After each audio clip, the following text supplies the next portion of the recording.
알고라님 미국 비트코인 ETF 24년 판이 바뀝니다.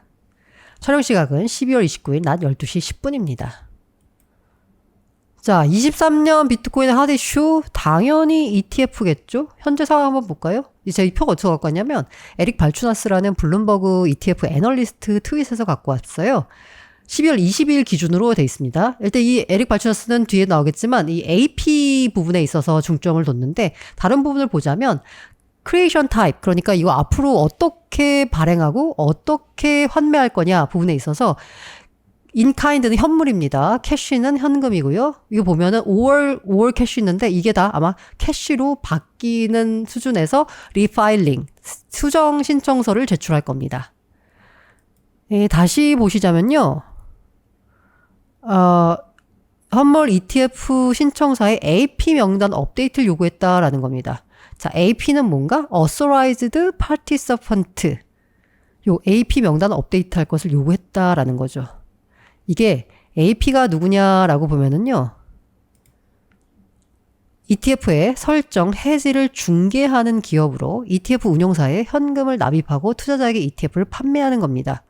그래서 그전에는 이제 현물을 많이 생각했었기 때문에 주로 MM들, 제인 스트리트, 점프 트레이딩 같은 MM들이 AP로 들어올 거다라고 했어요. 그런데 SEC가 얘네는 난 불안해. 나는 은행들 같은 곳들, 전통 금융기관에 들어왔으면 좋겠어 라고 해서 현금 방식을 요청했어요. 그러다 보니까 현금 방식으로 하게 되면 그간 들어올 수 없었던 JP 모건, 골드만삭스 등 비트코인을 보유할 수 없는 전통 금융기업도 현금을 활용해서 AP가 될 수 있습니다. SEC 입장에선 이들이 들어왔으면 좋겠는 거죠. 다만 아직까지는 이 표에서도 보시면 아시겠지만 AP 계약을 체결한 운용사는 아직 없습니다. JP 모건이나 골드만삭스가 될 수 있다는 거지 들어온다는 건 아니에요. 이걸 좀 봐야 되는 거죠. 이게 명단 업데이트를 요구했고요. 이런 얘기가 나오다 보니까 SEC가 비트코인 현물 ETF 서류 수정 마감일을 지정을 했었습니다. 운용사들을 불러가지고. 야, 29일까지. 네, 오늘까지 해. 라고 한 거죠. 그렇게 하면서 요구한 게 뭐예요? 하나. 지정 참가에서 아까 말씀드린 AP. 요거를, 뭔가, 이 MM들, 제이스트리트 점프 트레이딩 말고 약간 좀 이렇게 명맥이 있는 금융회사들로 했으면 좋겠다라고 했고요. 그 다음에 두 번째가 현금 환매 방식을 요구하고 있는 겁니다. 이게 두 개가 연결된 거죠. 네. 그래서 29일까지 이걸 업데이트해야 되는 거고 실제로 보니까 그레이스케일이 수정안을 제출했습니다. 그레이스케일 같은 경우가 제일 애매해요. 왜냐면 현물로 하게 되면요. 얘네가 지금 갖고 있는 GBTC가 비트코인을 들고 있잖아요. 현물로 하게 되면 이게 그냥 그대로 비트코인으로 전환하면 됩니다. 그런데 현금이잖아요. 그러면 이 들고 있는 비트코인을 현금화해서 그 현금으로 다시 비트코인을 사는 이런 방법을 그러니까 이제 투자자들이 현금을 받아가게 되는 거예요. 그러니까 투자자들이 나 이거 GBTC 이제 ETF 됐으니까 돌려줘라고 하면은 그레이스케일은 어떻게 해야 되나요? 이거를 비트코인을 팔아서 줘야 되는 거예요. 그냥 비트코인을 돌려주는 게 아니라. 그래서 제일 그레이스케일 같은 경우에 만약에 이렇게 하게 되면 약간 운영 비용이 너무 많이 나갑니다.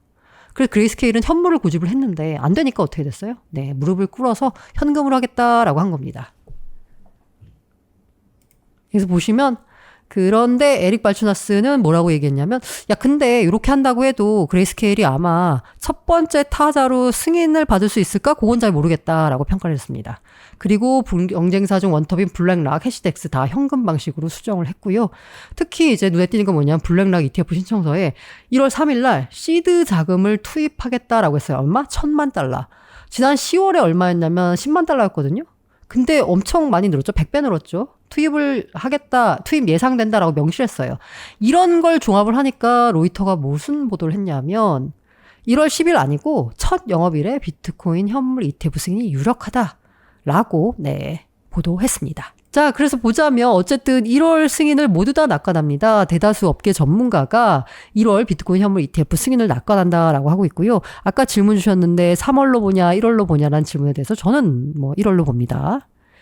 그리고 승인이 되면 언제 나오냐? 며칠 뒤에 시장에 나올 것 같다라고 합니다. 이미 준비를 다 했기 때문에요. 자, 벌써부터 광고 전쟁이 붙었습니다. 해시덱스가 벌써 두 번째 현물 ETF 광고 영상을 공개했습니다. Bitcoin's time has arrived. 비트코인의 시간이 왔다라는 겁니다.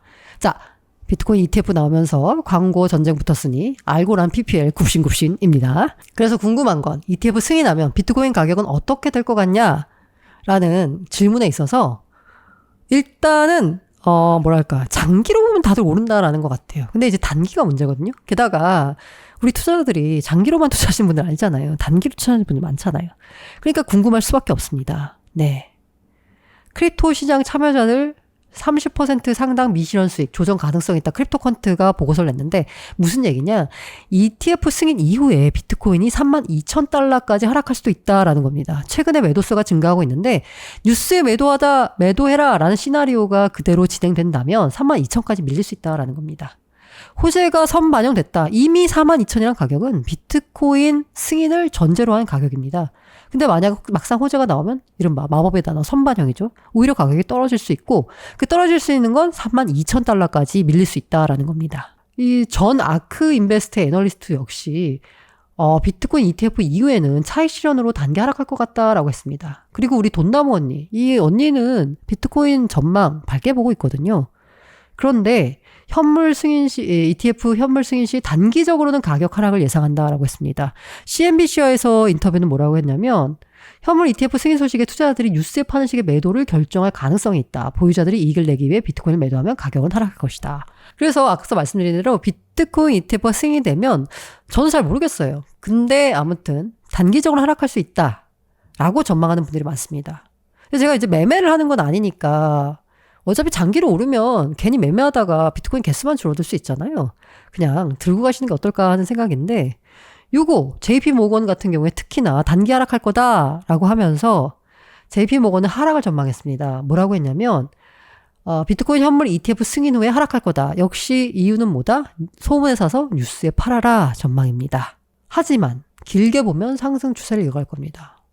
아까 돈나무 언니도 단기적으로 하락할 수 있다라고 했지만 어쨌든 길게 보면 비트코인 상승은 이어질 거다라고 했습니다. 그래서 아마 캐시우드가 이런 전략을 취한 것 같아요. 그러니까 GBTC를 팔고 비트코인 선물 ETF를 샀거든요. GBTC를 다 정리했습니다. 네. 이게 그리고 프로시어스 비트코인 요 ETF를 샀는데 여기 보면 비트코인 현물 ETF 승인에 대한 불확실성 때문으로 해석된다가 아니라 어쨌든 비트코인 포지션을 갖고 가야 되잖아요. 그러다 보니까 일단 GBTC를 팔았습니다. 왜? 이거 자기네 ETF 만들잖아요. 그러면 GBTC는 남의 회사 상품이에요. 이걸 굳이 갖고 있을 필요가 없죠. 그리고 어차피 현금 정산해 준다며요. 비트코인을 주는 것도 아니고. 그럼 현금 정산해 주면 어떻게 돼요? 그 당시 이제 비트코인 가격으로 해가지고 받는 거잖아요. 캐시우드 입장에서는 만약에 GBTC를 들고 있었는데 이걸 현물로 준다, 비트코인을 준다라고 하면 이걸 GBTC를 들고 가서 야 우리 비트코인 줘 하면 비트코인을 받은 다음에 이 비트코인을 가지고 자기네 아크 비트코인에다가 쓸 수 있는 거잖아요. 근데 그게 안 되는 거잖아요. 지금 현금으로 해야 되잖아요. 현금으로 하면 어때요? 그냥 어차피 캐시우드가 받는 것도 현금밖에 없어요. 비트코인을 받는 게 아니잖아요. 그렇기 때문에 굳이 들고 있을 필요가 없습니다. 대신에 그래서 이걸 팔았어. 하지만 BT에 대한 포지션을 갖고 가고 싶어. 그러니까 어떻게 한 거야? 선물 ETF를 산 겁니다. 승인 불확실성이라기보다는 오히려 승인이 예상이 되니까 선물 ETF를 사서 포지션을 갖고 가고 싶어 하는 거죠. 그래서 왜 그러면 이렇게 길게 보는 거냐라고 보면은 CNBC가 말했는데 만약에 ETF가 승인된다라고 하면 퇴직연금 들어올 수 있습니다. 개인연금 여기 401K라고 하죠. 미국에서는. 이게 어마어마해요. 퇴직연금 시장이. 우리나라도 마찬가지고요. 그리고 기관 참여도 많이 늘어날 겁니다. 그리고 승인이 되면 여기 보면은 코인데스크가 매크로 데이터를 이용해서 분석한 기사를 보면 저는 이 부분이 눈에 띄어들 거예요. 미디어는 코인데스크가 뭐라고 했냐면 업계에서는 자산운용사들의 비트코인 현물 ETF가 출시될 것으로 내다보며 비트코인에 기록적인 자금 유입이 있을 것으로 예상하고 있다라고 했습니다. 그러니까 승인되면 자금이 어마어마하게 들어오겠죠. 다만 자금이 단기간에 들어올지 아니면 장기간에 걸쳐서 들어올지 요거는 모르죠.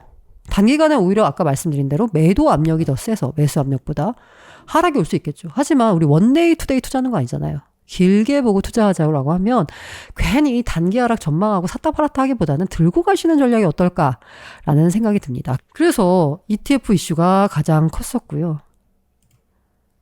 그리고 나온 갑자기 갑툭튀 마운트 곡스. 주말에 나온 가장 황당한 뉴스였는데 아니, 레딧에서 마운트국스 채권 엔화 상환 받았다라는 제보가 잇따랐습니다. 야, 나 마운트국스 채권자였는데 엔화로 돌려받았어 라는 거예요. 이런 사람이 한둘이 아니었습니다. 이런 제보가 잇따르니까 뭐야, 뭐랄까, 2대 악령 있잖아요. 마운트국스, 테더. 하나 더 있었는데 바이낸스. 이 바이낸스는 일단 좀 접어졌고, 테더도 이땐 대마불사 느낌이 되면서 약간 요것도 약간 느슨해진 느낌이에요. 근데 마운트국스는 언제나 이제 잊을만 하면 나타나거든요. 당연히 마운트국스 얘기가 나오니까 43,000달러 선이 반납이 됐습니다. 마운트국스가 갖고 있는 물량이 한 16만 개쯤 되나요? 꽤 물량이 많아요. 그러니까 당연히 시장은 떨 수밖에 없는데, 이 문제는 뭐냐면, 그리고 갑작스러운 하락에 1.9억 달러 선물 강제 청산됐습니다. 청산인데 명목을 빌고요. 근데 핵심은 뭐냐면, 이 심리적인 것과 실제를 한번 알아봤는데, 아까 비트코인 이동 저항이 없다라고 이제 주기영 대표가, 크립토컨트 대표가 이제 트위터를 통해서 말을 했습니다. 자, 이동 저항이 없을 수밖에 없습니다. 왜? 아까 보셨듯이 엔화 상환 받았어요. 엔화 상환. 코인을 받은 게 아니라 엔화를 받았습니다. 애초에 이거 상환해줄 때, 두 가지 옵션을 줬어요. 채권자들한테. 너 현금, 엔화로 받을래? 아니면 코인으로 받을래? 라고 했을 때, 좋은 점이 있어요. 현금으로 받겠다라고 한 사람들은 좋은 점이 뭐예요? 빨리 받을 수 있습니다. 근데 나 코인으로 받을래? 한 사람들은 코인으로 받으니까 그 사이에 코인 가격이 얼마나 될지 누가, 어떻게 알 수 있겠어요. 그러니까 그 코인 가격 상승에 베팅한 사람들은 나 코인으로 받을래. 대신 이분들은 늦게 받습니다.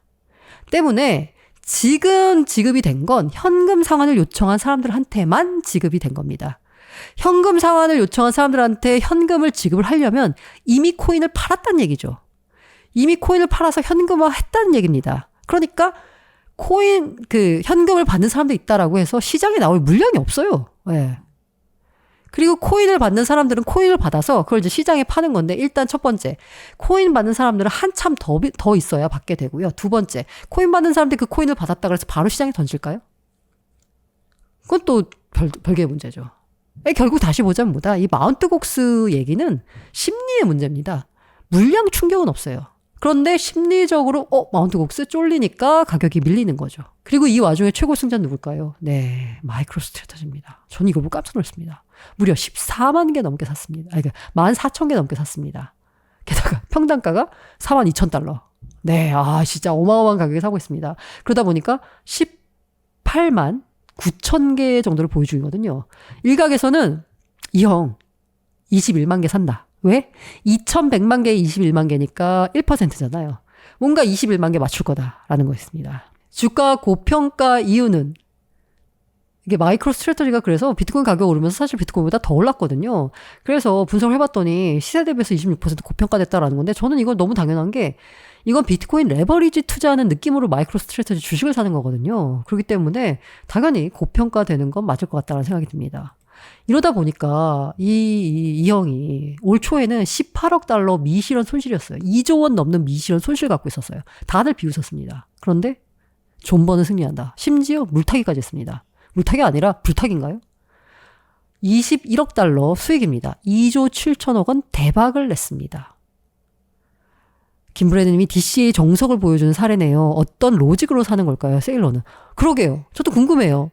그냥 돈 생기면 사는 것 같아. 약간 느낌에. 유실분을 감안하면 이미 1% 점유한다. 맞아요. 그렇겠네요. 네. 이 형을 보면서 우리는 뭘 느끼나요? 존버는 승리한다. 김브레드님처럼 DCA, 적립식 투자의 정석이다.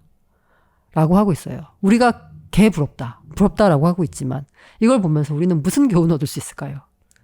이걸 보면서 여러분께 질문 드리고 싶습니다. 당신의 계좌는 안녕하신가요? 24년 여러분의 알친님들의 계좌가 안녕하시길 바라겠습니다.